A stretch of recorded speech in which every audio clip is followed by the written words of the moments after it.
I'm the Fight Master, and welcome to Fix a Fighter, where I offer criticism and suggestions to fighters who could definitely beat me up. Today, I'm going to be looking at the reason for Calvin Kattar's absolute destruction at the hands of Max Holloway, and give ways for Kattar to adapt and improve. All right. You okay? Are you okay? Yep.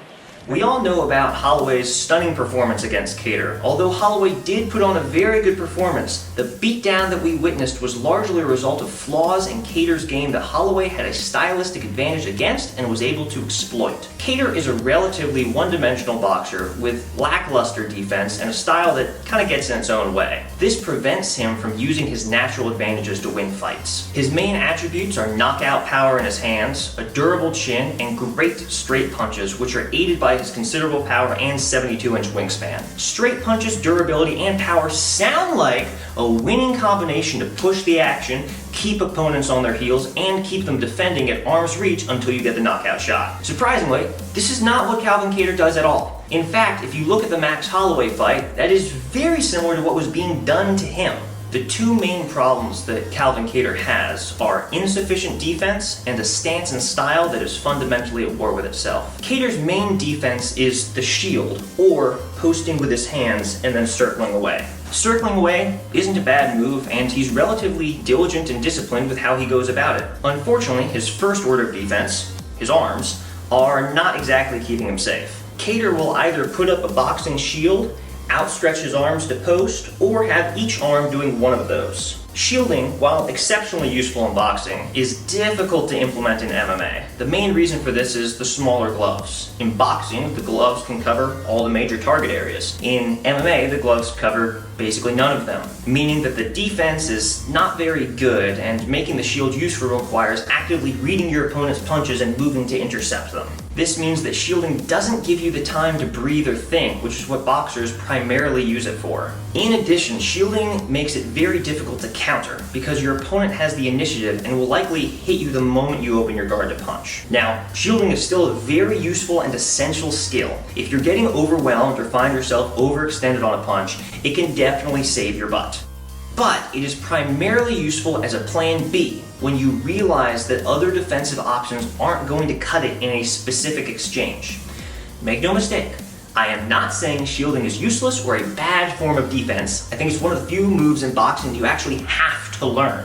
However, using shielding as your primary defense in MMA allows opponents to very easily keep the initiative and get in a flow against your guard, leaving you unable to work any punches of your own. We can see that in the stats for Kattar's fight against Holloway, in which Holloway absolutely shattered his own record for striking volume. This is because Kattar is unable to counter and fight for initiative, allowing Holloway to essentially throw as many punches as he wants. The other thing that Kattar's hands like to do is post out. Now, throwing your hands out when you defend is not necessarily a bad idea. It helps you ward off takedowns and clinches and acts as a rangefinder for counterpunches. However, it obviously does not provide the same protection to your face that shielding does. Kattar will either reach out with his rear hand, reach out with his lead hand, or reach out with both hands. If you're in a stance, reaching out with your rear hand while shielding with your lead hand is usually going to be a bad idea.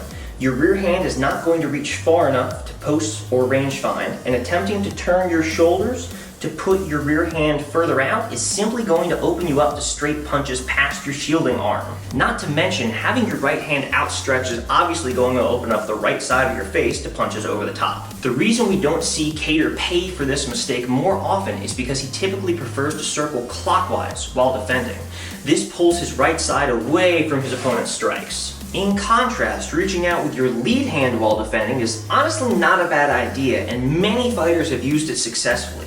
The lead hand acts as a much more effective post and rangefinder because it can extend much further out. However, when an orthodox fighter uses this technique, there's a clear vulnerability on their left side. In order to not constantly get clocked in the temple, fighters need to be able to shoulder roll punches. Shoulder rolling is one of the various forms of head movement, and head movement is something that Calvin Kattar almost never does. In addition to this, he still circles clockwise when posting his lead hand. While circling clockwise takes your right side out of danger, it puts your left side into danger. The result is Kattar taking a lot of damage when he attempts to put his left arm out. It's also important to note that, once again, putting one arm further out towards your opponent makes the shield on the opposite side much less effective.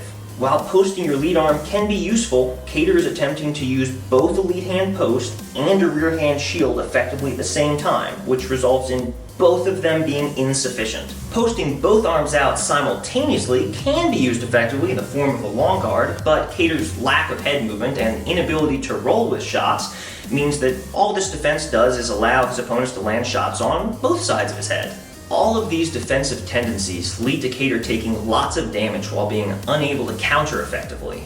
Now, I know I've made a pretty bold claim against a really good fighter who could, once again, definitely beat me up. So let's take a look at the statistics, because numbers are a bit more trustworthy than some armchair strategist on the internet. According to UFCstats.com, Kattar lands 5.07 strikes per minute and absorbs 8.16. That is a horrendously negative strike differential and means that he's taking more damage than even Justin Gaethje while landing far, far less. It is a testament to Kattar's power, durability, and efficiency that he can have a differential of negative 3.09 and still have a winning record. It seems obvious, at least to me, that if this strike differential could be evened out, then Kattar wouldn't just be a better fighter, he would be phenomenal. Calvin Kattar also has a problem of style mismatch. It seems that he's a man that doesn't quite know what he wants. His feet occupy a relatively bladed stance, which helps with in and out movement, elongates the jab, and improves your ability to shoulder roll at the cost of reach of your rear hand and the ability to slip to your lead side. It's a position that favors your lead hand at the expense of your rear hand. Despite this, his shoulders remain fairly squared up. He never shoulder rolls, and he repeatedly reaches out with his rear hand. Kattar's a powerful puncher whose greatest asset is his ability to finish fights. However, he possesses almost no ability to cut off the cage and initiate the kind of firefight that would lead to a knockout. Work from Kattar, lands a big right hand. This is where Kattar wants him. Back him up against the fence, him off.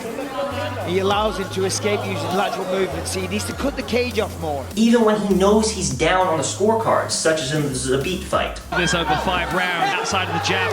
Kattar's coming up the center channel. Kattar is a fighter that does exceptionally well when he is being offensive, but he possesses very little ability to counter his opponents and seize the initiative in a fight. He has plenty of advantages, but he doesn't have any sort of overarching strategy that allows his techniques and his natural abilities to work in concert with each other. Instead, they tend to stand almost entirely opposed. To find an example of strategy complementing natural abilities, look at Kattar's most recent opponent, Max Holloway. Holloway is a fighter with a great chin, great cardio, but little knockout power. Because of this, he's a volume fighter that pours on the offense until his opponent wilts. He wears you down, he erodes you, and he just basically takes the fight out of you before you can get into it. His chin allows him to keep the pressure on without being afraid of walking into a shot, and his cardio allows him to keep the pace on for 25 minutes. He often uses head movement as defense because it allows his hands to keep searching for targets. And he can rely on his chin to take the occasional shot where his head movement falls short. His lack of power is made up for in volume, and all of his natural strengths are used to their fullest effect. Kattar, on the other hand, is a fighter with a great chin who uses no head movement and sacrifices his offense in order to shield. He's a fighter with knockout power that can't walk his opponents down or systematically maintain a steady offense. Not only does he fail to make the best use of his abilities, but he is uniquely vulnerable to a power puncher that can control the initiative and keep him on the defense, as well as withstand the occasional hard shot. This describes Max Holloway to a T, and as good as Holloway's performance was against Kattar, Kattar's strategic shortcomings are what made it possible.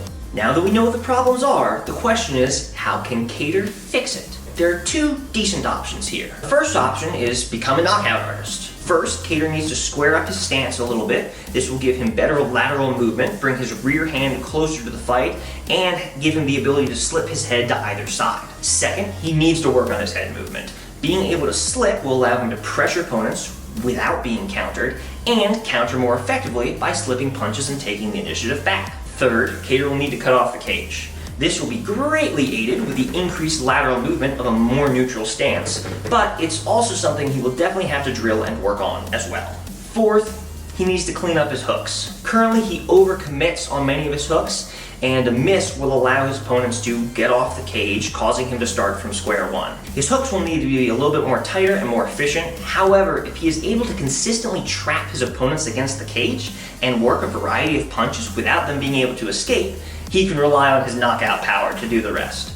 His second option is to embrace his bladed stance and rely more on his jab and less on his rear hand. This is a viable option for Kattar because he has a jab so good people have written articles praising it. With a bladed stance, a 72-inch reach to keep distance, he will be able to stay outside of the range of many fighters while peppering them with his overly powerful jab. His range and tendency to circle clockwise will largely protect his right side, but he will still need to be able to shoulder roll shots coming to his left side. He will also need to improve his ability to pull his head back, which is at least a technique he occasionally employs. This style wouldn't rely on him cutting off the cage, nor would it require him to constantly press forward. However, it also wouldn't give him the same ability to find the knockout, and would rely on distance management and linear movement to counter and attack. While these styles are both different, both take advantage of Kattar's power and durability. Both also require vast improvements in head movement in order to be used effectively. Frankly, no matter what adjustments Kattar makes and what style he employs, head movement is the only thing that's going to lessen his strikes absorbed while allowing him to work his stupendous offense. Whether he can make these adjustments is likely going to determine his future in the division, especially after his absolute destruction at the hands of Max Holloway. If he has aspirations of holding a belt, he will have to go through Holloway again, and failing to adjust his style and add head movement to his game will lead to a repeat performance.